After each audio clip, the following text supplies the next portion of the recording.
Hey guys, we're back here again for another quick video here for you. I took the gun apart right here so you can actually see the internal guts of the Vepr-12's receiver right here for that well too. So this is what you want to typically modify inside of your guts of the Vepr-12 shotgun for maximum reliability and the ability to eat super low, cheap low-powered ammunition as well too. What I have in here, the actual gun right here, we got the dissonant arms non-captured recoil assembly right here for that. So they basically modify your factory recoil assembly, and they install a new guide rod in here. You have the typical same springs right here as well too. I still have the two factory springs for this one as well.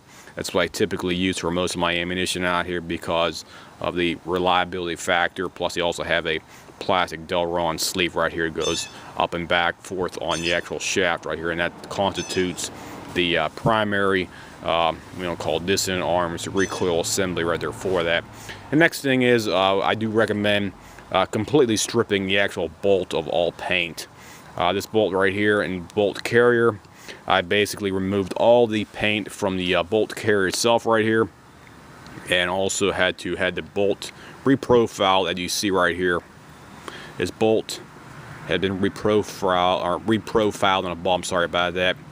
As you see right here, the metal has been polished down and ground down so it's more flat and uniform right here, so you have a better angles from whenever it's engaging and disengaging down inside the receiver as well too. So you want to polish all the contact pieces on here, polish up the back right here, the locking lugs, polish up the other locking lug over here as well too, and you want to remove some material on the back of the actual, I should say on the bottom of the actual bolt itself right here. Polish this up on here, remove some material so the bolt and will basically slide in on the receiver better right there to pick up the shells. And the bolt carrier itself, you want to modify basically 3 or 4 areas right here. You want to modify the side right here. You want to polish this area up right here. Give me a better shot here, sorry about that. Okay, there we go. You want to polish up these areas right here where the actual railing is right here. You want to polish this area up. You want to polish up 2 rails right along the side here. You want to polish this area right here. You want to polish the other side inside here as well too. Polish this whole inside, this area right along here. And you want to reprofile the actual bottom of the bolt carrier itself. See how the low profile we had on this one right here?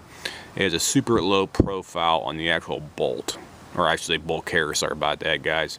And that's what it looks like. We also did polish up the bottom of the carrier so it has almost like a mirrored shine on here for that. And I also recommend polishing up the bottom of your actual bolt right here too, so it's super slick on here, so it's nice and smooth, so whenever it's going back and forth inside of the receiver, you'll have minimal amount of friction and wear. Plus on the top right here, we also did polish up this area a little bit right here. This top piece right here, this little top piece right here, contacts on top. You have a little rivet right up underneath here. You have a little rivet. You have a little rivet right here where that contacts. That little rivet right there contacts on here. So you want to have this polished up all along top, all along here for that as well too. So just give a good, nice polishing on that as well too. And the actual trigger down inside the weapon, you have a nice low profile trigger right here. That's what the hammer profile should look like after you get done reprofiling the actual trigger assembly for the hammer face. And this thing is also mirrored too. I spent probably about 2 hours trying to get that thing almost mirrored shine right there. You also want to polish your rails. You polish your rails on here, polish the other rails right here as well too, and get the gun to reliably cycle and almost like smooth as butter out there. So that's what it should look like after the gun's all polished up internally. With the hammer profile, have an extremely low profile, with also the improved hammer spring down as well too. I can't remember what the name of the actual hammer spring company is, but they do make an adjustable hammer spring, so you can have it stronger or lighter depending on what kind of ammunition you want to specifically use for it.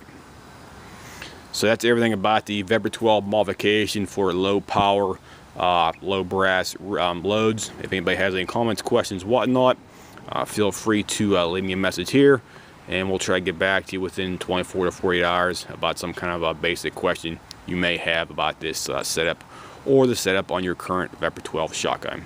I'll see you guys. Have a nice day.